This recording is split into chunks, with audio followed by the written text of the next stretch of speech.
किसी शहर में एक दिन एक महात्मा प्रवचन देने के लिए आए थे। उस महात्मा का प्रवचन सुनने के लिए काफी सारे लोगों की भीड़ जमा हुई थी।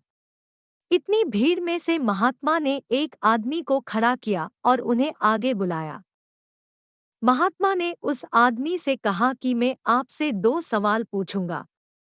आप मुझे सच सच बताना, जो भी आप सोचते हो वैसा ही मुझे बताना। उस आदमी ने कहा, जी महाराज, मैं आपको सच ही बताऊंगा।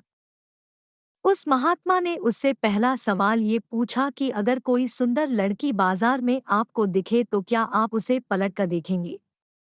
उस आदमी ने कहा, जी जरूर, उस वक्त अगर मेरे साथ मेरी बीवी ना हो तो मैं पलट कर जरूर देखूंगा। उस आदमी का ये जवाब सुनकर प्रवचन में हाजिर पब्लिक हंसने लगती है। तभी महात्मा जी ने उस आदमी से पूछा कि आपको उस लड़की का चेहरा कब तक याद रहेगा? उस आदमी ने कहा, मुझे वो चेहरा तब तक याद रहेगा जब तक मैं उससे सुंदर लड़की न देख लूं। उस आदमी का ये जवाब सुनकर वहां हाजिर लोग फिर से हंसने लगते हैं।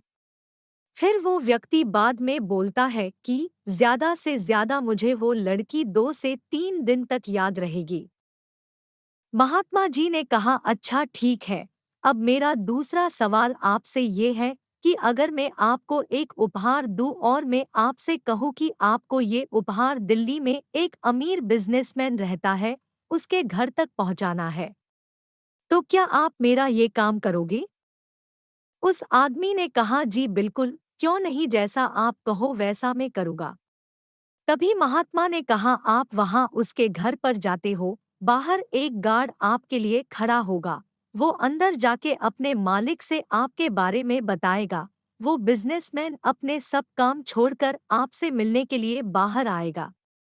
सिर्फ इतना ही नहीं, वो बाहर आकर आपसे उपहार लेके आपको अंदर आने के लिए कहता है, और आपके मना करने के बावजूद भी वो आपको अपने घर में लेकर ही जाता है। फिर वो बिजनेसमैन आपसे खाना खाने के लिए आग्रह करता है। आपके मना करने के बावजूद भी वो आपको खाना खाने के लिए मनाता है। आपके लिए अलग अलग कई सारे पकवान बनाए जाते हैं और आपको खिलाया जाता है। फिर आप अंत में घर जाने के लिए आज्ञा लेते हो। वो बिजनेसमैन आपको छोड़ने के लिए अपने ड्राइवर को साथ में भेजता है। आप बहुत खुश हो जाते हो। इतना बोलने के बाद महात्मा उस आदमी से पूछते हैं कि अब आप बताइए कि आपको उस बिजनेसमैन का चेहरा कितने दिनों तक याद रहेगा? तब उस आदमी ने कहा कि महाराज, मुझे उसका चेहरा जिंदगी भर याद रहेगा।